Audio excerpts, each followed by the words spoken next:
Safe exit নিয়ে বিদেশ নাকি বাংলাদেশি অবস্থান, নির্বাচনের পর অধ্যাপক মোহাম্মদ ইউনূস ও তার টিম কি করবেন, এমন প্রশ্ন এখন লাখো মানুষের মনে।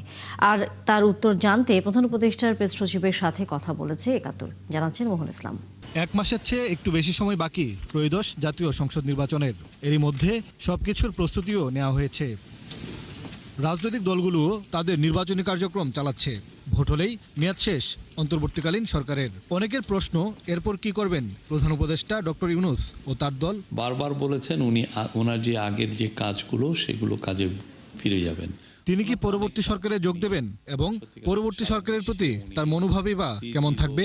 এটা আমি জানি না, এটা আপনি পরবর্তী সরকার আসুক তারপরে তো এটা তো অনেক ফিউচারের কথা।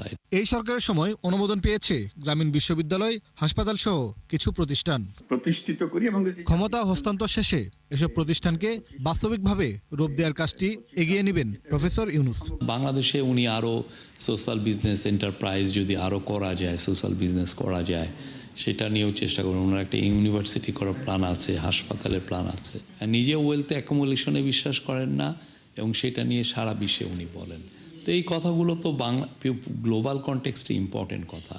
উনি, আমি যেটা জেনেছি, উনি এই কাজে ফিরে যাবেন। সেফ এক্সিট নিয়ে বিদেশ নয়, বরং দেশে থেকেই প্রফেসর ইউনূস এসব কাজ করবেন বলে জানান প্রেস সেক্রেটারি, এবং নিজের ভবিষ্যৎ পরিকল্পনাও জানান শফিকুল আলম।